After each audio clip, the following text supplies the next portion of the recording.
Donald Trump fez nesta quinta-feira o que já se tornou uma marca neste início de segundo mandato: impor tarifas a parceiros comerciais.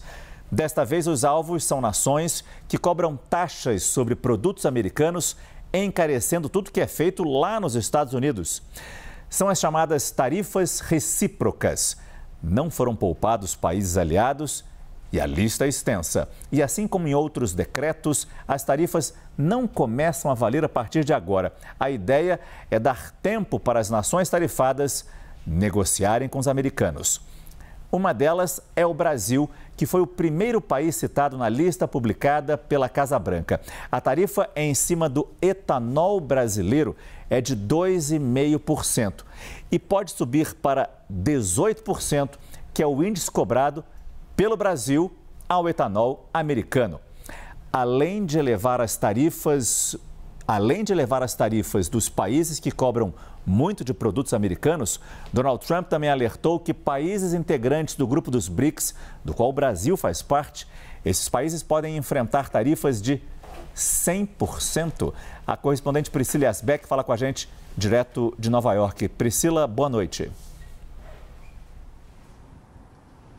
Oi, Márcio, boa noite a todos que nos acompanham. Como prometido, então, Trump anunciou que vai adotar as chamadas tarifas recíprocas para igualar, então, os impostos cobrados sobre os produtos americanos, os produtos importados aqui dos Estados Unidos, aquelas taxas que são cobradas por outros países quando os produtos americanos entram em suas nações. E ele falou que vai igualar essas tarifas a não ser que as empresas afetadas passem a fabricar os produtos aqui. Ele falou que se você construir aqui, não terá tarifas de qualquer tipo, foram as palavras, então, de Donald Trump. Para compensar a redução da carga tributária que ele pretende fazer, Trump que já reduziu a carga de 35% para 21% sobre as empresas no primeiro mandato e agora tem essa promessa de reduzir para 15%, ele pretende, então, elevar essa arrecadação com os impostos de importação que, inclusive, podem financiar, então, essa redução da carga para as empresas. Já há casas de análises como a Capital Economics, que é uma das mais respeitadas no mundo, trazendo as projeções do que isso pode significar para a economia americana.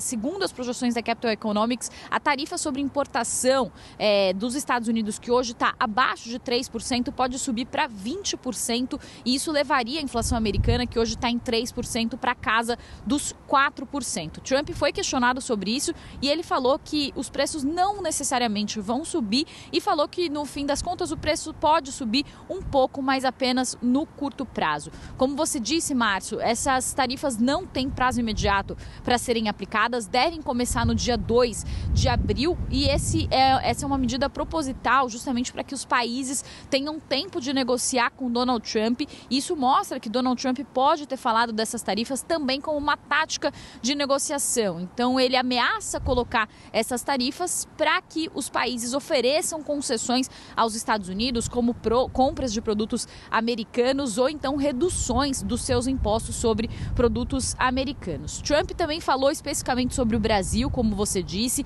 no memorando que ele divulgou. O Brasil é o primeiro país citado entre os exemplos de tarifas consideradas por Trump injustas. Ele citou o caso do etanol, que tem uma tarifa de 18%, o etanol americano importado no Brasil, contra essa tarifa de 2,5% no caso do Brasil. E eu conversei inclusive com um economista, com Murilo Viana, que disse que os Estados Unidos são o segundo principal destino do etanol brasileiro e representam 17% das nossas exportações de etanol. Não à toa, uma das nossas principais empresas produtoras de etanol, a Raízen, teve uma queda de 2% hoje na Bolsa. Além disso, eu também conversei com o Romero Tavares, que é tributarista, e ele falou sobre a diferença nos Estados Unidos com uma tributação geral de 2,2% versus a tributação geral de 6,7% aqui no Brasil. E ele falou que o Brasil é considerado um país muito protecionista, com uma